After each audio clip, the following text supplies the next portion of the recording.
March 6 മുതൽ 9 വരെയാണ് കൊല്ലത്ത് CPIM-ന്റെ സംസ്ഥാന സമ്മേളനം നടക്കുന്നത്. നേരത്തെ സൂചിപ്പിച്ചതുപോലെ തന്നെ ഒട്ടനവധി പരിപാടികളാണ് ഇപ്പോൾ കബഡി കണ്ടു. അത്തരത്തിൽ വലിയ സജ്ജീകരണങ്ങളൊക്കെ തന്നെയാണ് ഈ ഒരു സമ്മേളനത്തിനനുബന്ധിച്ച് നടക്കിയിട്ടുള്ളത്. നഗരത്തിൽ ഉയർത്തിയുള്ള പതാക ജാഥ ഇപ്പോൾ അതിന്റെ പ്രയാണം ആരംഭിച്ചിട്ടുണ്ട്. കയ്യൂർ രക്തസാക്ഷി മണ്ഡപത്തിൽ സംസ്ഥാന സെക്രട്ടറി MV ഗോവിന്ദൻ മാസ്റ്റർ ജാഥ ലീഡർ സംസ്ഥാന സെക്രട്ടേറിയറ്റ് അംഗമായിട്ടുള്ള M സ്വരാജനാണ് പതാക കൈമാറിയത്.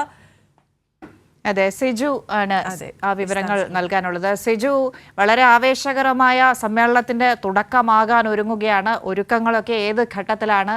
ഇപ്പോൾ ജാഥ എത്രത്തോളം ആവേശകരമാണ്? ജാഥ എവിടെ എത്തി?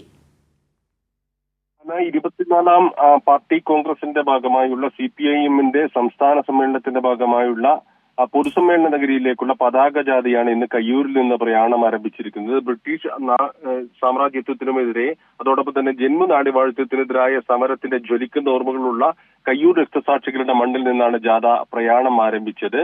CPIM സംസ്ഥാന സെക്രട്ടറി MV ഗോവിന്ദൻ മാസ്റ്റർ ജാഥ ക്യാപ്റ്റനായ സംസ്ഥാന സെക്രട്ടേറിയറ്റ് അംഗം M സ്വരാജിന് ചെമ്പതാക കൈമാറി. അതിനു മുമ്പ് രക്തസാക്ഷി സ്മൃതി മണ്ഡപത്തിൽ നേതാക്കൾ പുഷ്പാർച്ചന നടത്തി. വത്സൻ പരോളി മാനേജറായ ജാഥയിൽ K അനുശ്രീയാണ് സ്ഥിരാംഗം. ജാഥ ചെറുവത്തൂരിൽ കൂടി കടന്ന് കാലിക്കടവിലേക്ക് എത്തി. അവിടെ കാലിക്കടവിൽ ജില്ലാ അതിർത്തിയിൽ വലിയ സ്വീകരണം ജാഥയ്ക്ക് ഒരുക്കിയിരുന്നു. ഇവിടെ നിന്ന് CPIM കണ്ണൂർ ജില്ലാ സെക്രട്ടറി MB ജയരാജന്റെ നേതൃത്വത്തിൽ ജാഥയെ കണ്ണൂർ ജില്ലയിലേക്ക് വരവേറ്റു. ഇന്ന് പയ്യന്നൂരിലാണ് ആദ്യ ദിവസത്തെ പര്യടനം സമാപിക്കുന്നത്.